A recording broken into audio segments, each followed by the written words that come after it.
يا اخواتي يا عالم ياهو، والنبي يا اختي الراجل ابو سيد ده انا خلاص حطيت صوابع العشرة منه في الشقة. الراجل يا اختي لا يعجبه العجب ولا الصيام في رجب. قولولي اعمل ايه بس؟ غلب غلبي. امبارح لقيته راجع من الشغل متضايق وروحه في مناخيره.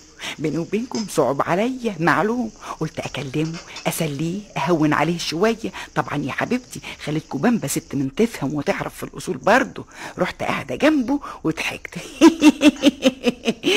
والنبي يا اخويا ما تزعل نفسك ولا تنقهر ابدا يا ابو سيد. النبي يا بامبا تسيبيني دلوقتي، اصل متضايق شويه عشان غلط حصل مني في الشغل، ثم كمان تعبان وعايز ارتاح شويه. اسيبك زعلان برضه يا ابو سيد؟ لو النبي ابدا ودي تيجي. ده انت لازم قبل ما تنام يا اخويا اسليك انسيك همومك. طبعا انت ما تعرفش جرى ايه النهارده يا ابو سيد؟ لا والله يا بامبا. الواد حماده ابن بنتي كان عندنا النهارده يا اخويا، وواقف يلعب في الحاره، وشويه اسم الله عليك ولقيت الباب بيخبط. قمت منطوره من على الطش بتاع الغسيل، لقيت واد يا اخويا من بتوع الحاره بيقول لي الحقي يا خالتي بامبا حماده وقع اتفتحت دماغه نصين. يا نهار مش فايت.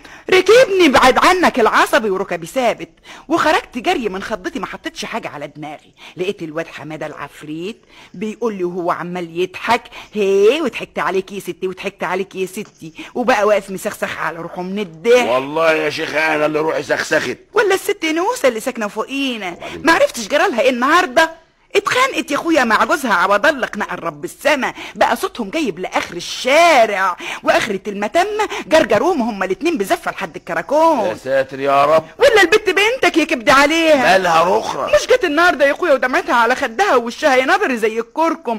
اتار اللي ينقرص في النعين وابراهيم جوزها فتح حلقه قد كده عليها. قال ايه؟ لقى زرار في القميص مقطوع. يا اختي ان شاء الله تتقطع رقبتك يا شيخ. هو مين ده؟ ابراهيم يا اخويا بعد الشر عنك الف بعد الشر. هو فاكر البت ايه؟ رميه ولا فاكرها رميه؟ هفيه ولا فاكرها هفيه؟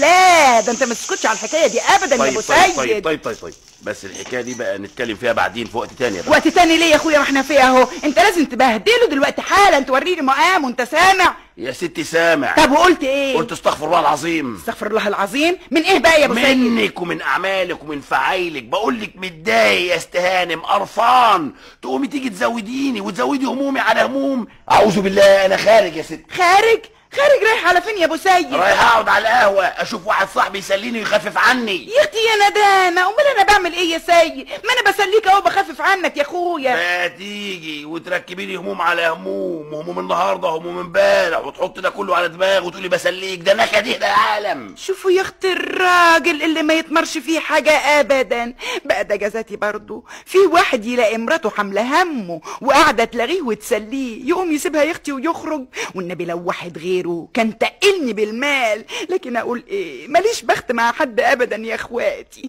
يا عيني عليا.